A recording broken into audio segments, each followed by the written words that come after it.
Hello and welcome to another scrapbooking process video. For this one, I'm taking you all the way back to 2011 when Call Me Maybe was on the radio and the scrapbooking world couldn't get enough of Dear Lizzie's Neapolitan collection. So I got my hands on some Neapolitan collection despite the fact that I actually was not able to get this in the time when it came out. It was sold out and I never got to scrapbook with it. One of the things that I love about this collection is that it came with this ruffle paper, and my friend who was going through her scrapbook supply and gave me some of her leftovers, she did not use all of that ruffle paper. She left me some scraps, so I'm going to put some of those scraps to good use today.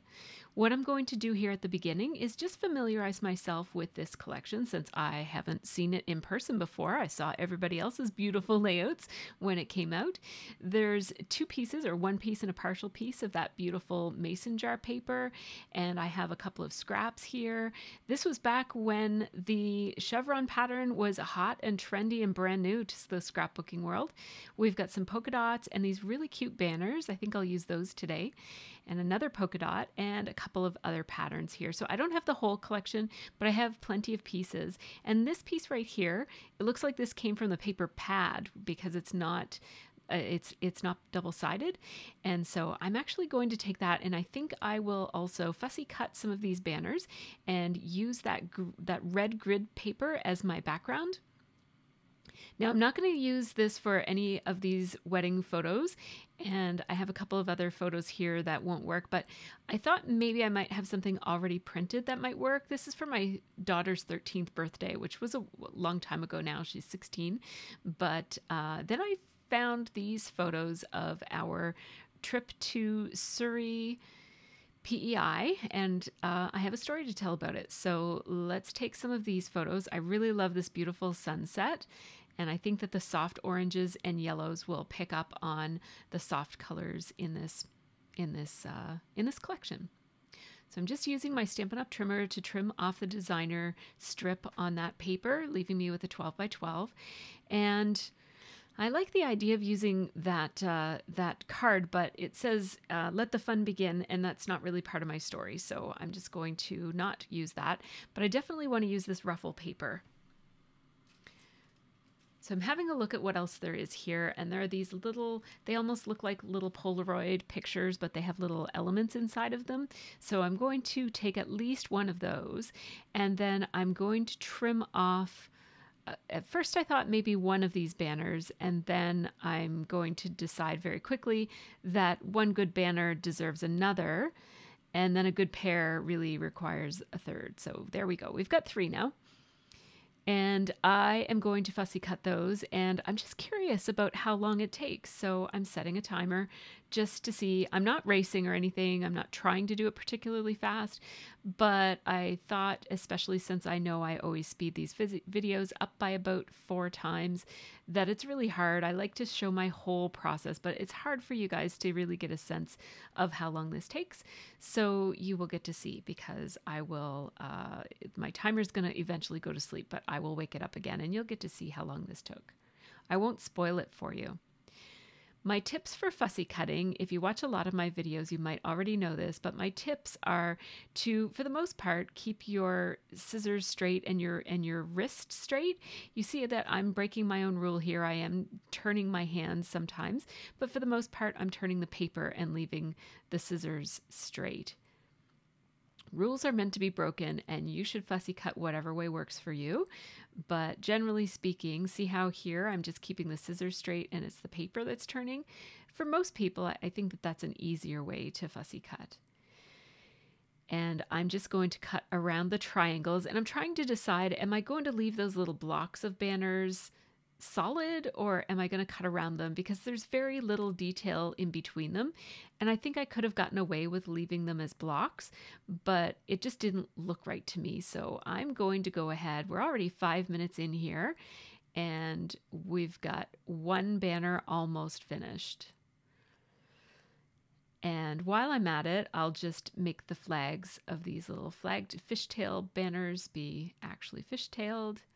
And what I'm doing here is I'm just cutting down the alleys in between the two banners. And then I'm cutting that little resulting tiny little strip of white paper. I'm just cutting it off from the back. And sometimes I'm even actually just pulling it off from the back, because these are very tiny thin strips of white paper that I'm trimming up from between those banners. So I actually took a little break there, so this time is no longer accurate, but I just took a few minutes to post a link someplace, because I do share these real-time process videos. So what you see now is sped up to 4 times the speed. But what I do is I actually live stream these to my Patreon feed. And so anybody who's around can watch it, or sometimes I don't share it until after it's already done, so that people are watching the real time after the fact. But sometimes I will share the link live at the time. And that's just what I went off and did for a few minutes there. So that timer is almost accurate. I think you could probably take about 3 minutes off of whatever the end time ends up being, for me to just go and share that link to Patreon. So the first thing that I do whenever I'm fussy cutting is I go in and I do kind of like the bulk of it. So or what I might even consider the bare minimum. So if I was just cutting this out in the least amount possible, I do that first, and then I go back in and I will add some details and add some details. Just having a look at the paper there, I might have been showing it to one of my viewers who is on stream with me. Checking the time, we're at the 16-minute mark now, so again, that's about 13 minutes, I would guess. And we're almost done the second banner now.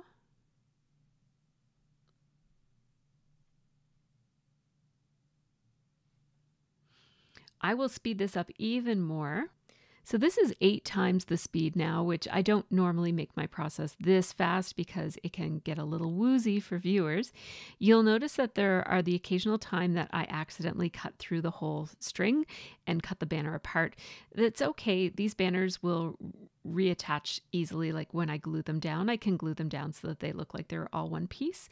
However, I'm going to actually take advantage of the fact that they're now in pieces. And when I put them together on my layout, I will put them together so that some are longer than others, and they're kind of crisscrossing across my page.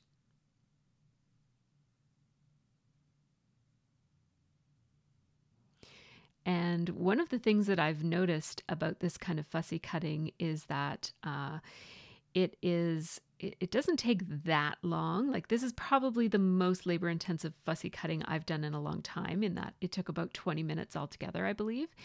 But it really ends up with a beautifully detailed final product. Much, much more detailed than what you typically get with store-bought die cuts. So sometimes when you get a set of die cuts, it will include a banner that is already pre-cut. But what I've noticed is that usually the outside edges on those die cut pieces are quite a bit thicker than what the outside white edges are on this hand cut apart. And typically that's the case for whatever I'm fussy cutting, whether it's florals or banners like this or whatever it might be. Now I am going to use that red grid paper. It's not really red, it's more of a pinky orangey color, reddish anyways. I'm going to use this grid paper as my background. And I am going to just, I thought about maybe adding some more layers there, but I really think that this ruffle paper, what's left of it, this little piece of the soft yellow, is going to be really the main layer here. So I'm actually going to not include any other pattern papers on this, even though I do really love the paper in this collection, and I would have loved to have used more of it. So as you can see, it ends up being pretty okay that these banners broke apart as I was cutting. I cut them, they didn't break. I cut them a little bit too enthusiastically. I'm going to make these photos and a few of these other little cut apart pieces that look like Polaroids.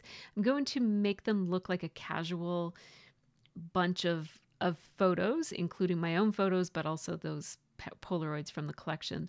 Make it look like just a little casual pile of Polaroids that are sitting on the desk or whatever. And so I'm positioning them like that. I'm going to make little marks because I really love how these banners look. and I'm going to do some sewing. Before I do that, let's familiarize myself with these chipboard pieces and any other little things that I might want to use. I'm a little bit procrastinating because before I use my sewing machine, I actually have to redo the bobbin. Like I have to rewind a bobbin, fill it up, whatever the terminology is for doing that. I'm taking a look at some of the other embellishments that my friend Stephanie gave me because I was wondering whether there was any more Dear Lizzie in there. There wasn't, but there were a few things that might work well with this Dear Lizzie collection. So I grabbed those and put them on my desk too. My sewing machine is very dusty.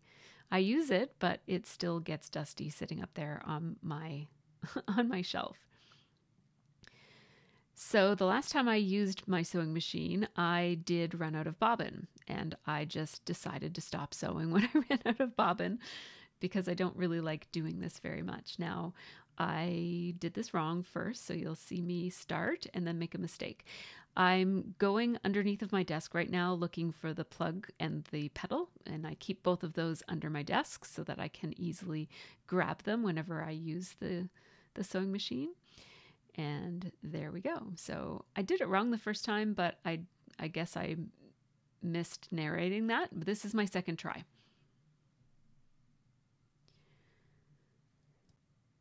And so now that that's done, I'm going to change to gray thread. I want to match with the string that is printed on this cut apart, on this fussy cut piece that I have, pieces. And so I decided to go with gray thread for that. And I like how everything is sitting, so I just took a picture of it before I mess it all up. And as you remember, I just put little pencil marks on my paper, so I know where this should begin, and then I can just kind of start sewing like this. I had to take off my sweater. It was very hot in this room. And so I'm just going to sew like this, and I just allow the paper to curl itself up as it goes into that space under the arm of my sewing machine. See how it just curls up? I just want to make sure that I'm not going to accidentally crinkle it or anything. So usually it'll just curl up on its own and you don't have to tend to it too much. And so there's one banner sewn down. It's not perfect, but it looks pretty good, I think. The stitching is very, very subtle on this page, but I think it's a worthwhile detail. I could have just glued this down, but I really like it like this.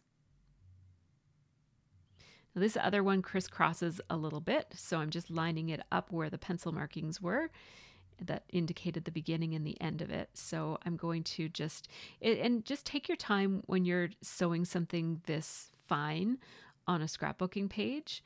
Typically, I do a lot of just kind of like doodling with my sewing machine, so I don't have to sew in a particular place. So when you're following something as thin as this line, just take your time and go slow.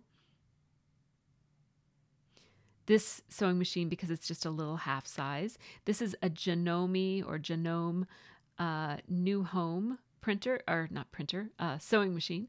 And before that, it was called the Sew Mini, S-E-W, Sew Mini.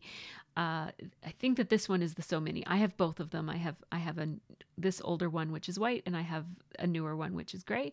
They're both the same machine, just they had different names. And unfortunately, it looks like this company has stopped making this machine. So if you ever see it at a yard sale or on Facebook Marketplace or anything like that, scoop it up because it's a wonderful little machine, a workhorse. I've had the white one for years and years and years, probably, well, I would say more than 10 years. I've had the gray one for less, but still a very long time. And they work very smoothly without a hitch. So now all of my banners are sewn down onto my page. I'm just going to pull out the banner flaps a little bit so that they have more dimension and look a little bit more whimsical up there. So I like how that looks. And when I put it in my album, I might go ahead and put some foam dots underneath of those banners just to keep it flipped up. But sometimes the pressure of a really crowded album will make these sorts of things lie down. So just keep that in mind. If you wanted to keep this look, you would need to line those with foam. Oh, there's a lot going on at the top of this layout, but I want to put my journaling on the bottom. There are 2 or 3 lines there. And in order to give it a little bit of anchoring and a little bit of weight at the bottom of the page to balance off everything that's going on at the top, I'm just going to take this striped paper from the collection. There was a little scrap of it there, so I just cut it down so that it fits exactly in one of those journaling strips along the bottom. There are 3 spots there, and I'm pretty sure I'm only going to need 2. So I'm covering up the third one, the bottom one, with this black and white stripe. It's really a gray and white stripe. It's very soft. It almost has brown undertones. It's a very warm color. Works very well with the collection, of course, because it is part of the collection. And so that just gives the page a little bit of anchoring down at the bottom and a little bit of weight down at the bottom, which of course was where my journaling will go. And I'm just going to work really hard to make these pieces of paper look like they were just casually scattered on my page. Sometimes it takes a long time to look like something just happened accidentally.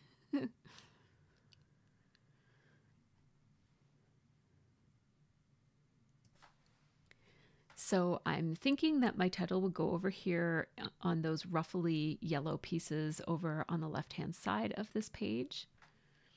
And I'm going to my Raskog across the room to grab some letter stickers. I didn't show my letter sticker selection process because I knew exactly what I was going to reach for. These are Amy Tangerine letter thickers. They're called Goodness, and they were one of my favorite products back in the day, right around when this Dear Lizzie Neapolitan collection came out. Maybe these Goodness stickers might be from the year after, but definitely the same era of scrapbooking.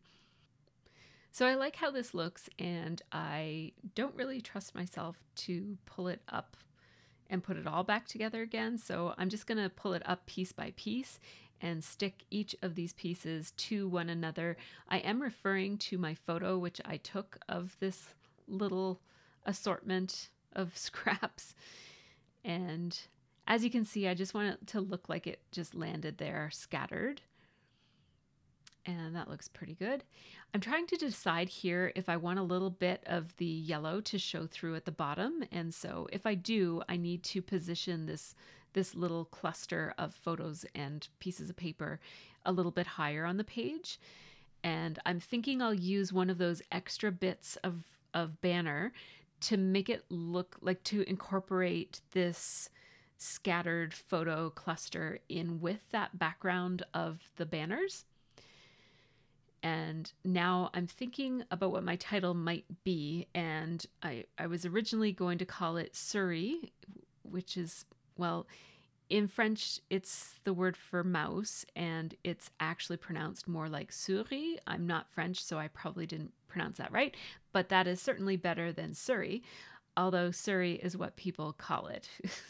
The people who live there call it Souris, and so does everybody else, apparently, except for me, because even though it is very close by, it's just the province over, and everybody goes there, I just didn't know that it was spelled like that, so I thought I was going someplace new, and that's what the journaling is going to be about.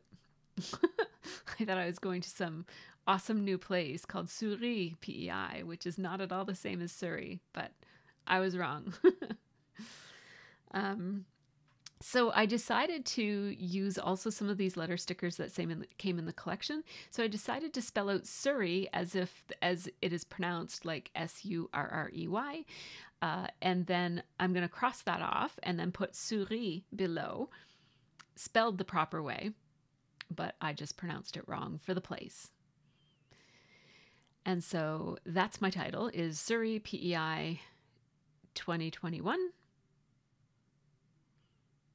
And there kind of is more to tell about this trip. I mean, it was our first trip since after the pandemic. It was just to the province next door, and there were all sorts of precautions that had to be made, and we had to apply to be able to go to the province next door and stuff. But that's for a different page. I'm going to make an effort to scrap another page about this trip so I can make sure that story gets told as well. but this is just the story about the pronunciation of the place, which I think I already covered in my project life anyways, but this is, I'm going to do it here as well. Back to my old sewing machine because I am putting more banners on. So, whoops, there was me for a second. And I'm going to just sew this new piece of banner so that it looks like it lands right in that little gap where the yellow shows through between there's a little gap amongst the photos and papers there. And I'm just going to have the banner fall right there. So I sewed that on and in place. And I'm just going to trim off my extra threads. And when you use a sewing machine on your scrapbooking page, you don't have to use a specialized small sewing machine like I use. I just like it a small one because I can lift it and bring it on my desk easily. You can use any sewing machine. Just be careful to not sew over glue if you don't want to have to send your machine out to be cleaned more regularly. And keep in mind that it will make your needle dull pretty fast. So you might need to change out your needle a little bit more often. So I picked out these two larger scale die cut pieces, the balloons and then this big mason jar. And I was a little apprehensive about putting this mason jar right so close to the other mason jar that's basically right up beside it and touching it even, without having a third mason jar someplace. But I decided to just go ahead and do it. My friend Tiffany was on the live stream and she said, I forget what she called it. I think she called it artistic repetition. So that's what we're going to go for. We're saying that that is artistic repetition. Even though I think it's more just a matter of I didn't have as many die cuts as I probably would have liked to have had. And if I had more selection, I probably wouldn't have put the mason jar piece behind the big mason jar. But it's fine. If it really bothered me, I could always tuck in a different die cut behind there to make it look like it's something different was on that Polaroid piece of paper. But I decided not to. Now these are brads. Remember these? Little pronged pieces that you poke a hole and attach to your page. I decided to cut the prongs off so that I could just use that as a regular embellishment. So it's a really beautiful fabric covered brad and I love it. It's a very pretty pink camera. And because these are photos of like they're landscape photos, they're not like pictures of us. I wanted this to have a bit of a photography theme as opposed to, you know, like family vacation snapshots. There are some of those as well to be had here. Now, these are stickers that are probably not from I'm sure they're not from the Dear Lizzie collection. They have a very October afternoon feel to them, but they're more white than most October afternoon. So I don't know what company makes these. They were amongst the things that my friend Stephanie gave me, so I just thought that they brought some of the more vivid colors from the banners. That banner pattern paper is much more bright and vivid colored than most of the other things in this collection.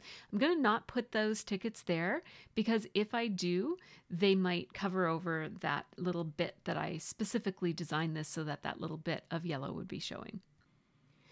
I'm deciding to put this little bit of banner over here. I thought about putting an arrow there, or not an arrow, but a star there, just to kind of fill that space a little bit, but I decided against it. It was a chipboard star, as you saw, but I moved it.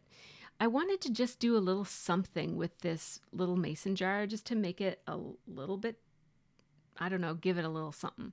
So I took my stickles and I decided to cover the little pink hearts in there with pink stickles. It's cotton candy colored stickles. They're not very sparkly stickles, so it's really just adding a little bit of texture. I thought about adding a second color of stickles, but I didn't really have a color that matched right, like my yellow. I would have chosen yellow, but my yellow stickles are very, very sparkly, and I didn't think that they would match very well with the pink stickles that are more of like a matte. I'm just using some Tombow Mono Multi to glue this down. And my intention was to go back and do some sewing to basically make this little bit of banner match the other banners that are on there. I put my hand in the stickles, so I had to fix it. I had to wipe it off and then reapply it.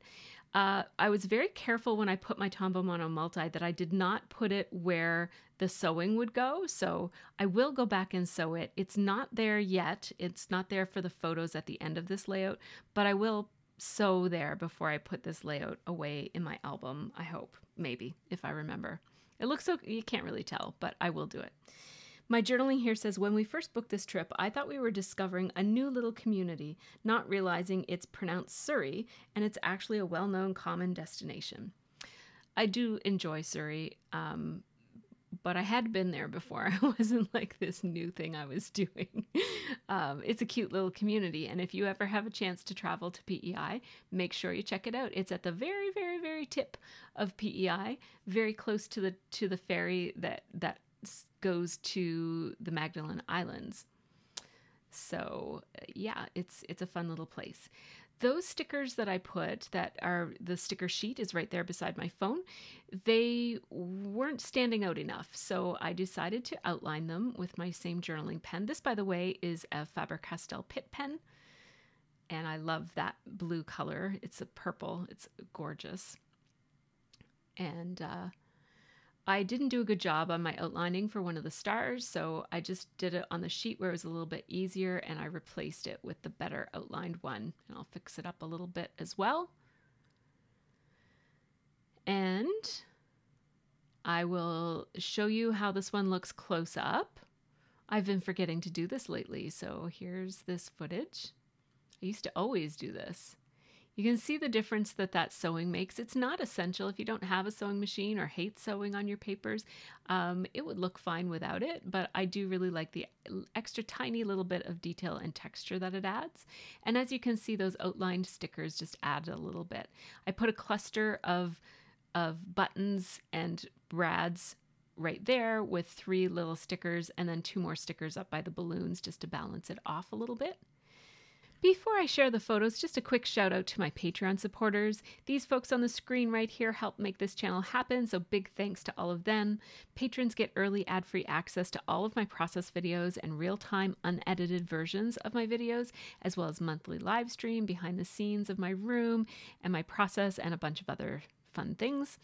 And thanks to you also for watching all the way to the end. Let me know if you have any questions or comments, and also let me know if you still have any of the Neapolitan collection. Were you scrapbooking back in 2011? And if you were, did you get this collection and do you have any? And are you hyped about pulling it out and doing a page with it? If you do, make sure you tag me so I can see it. Take care and have a really great scrappy week.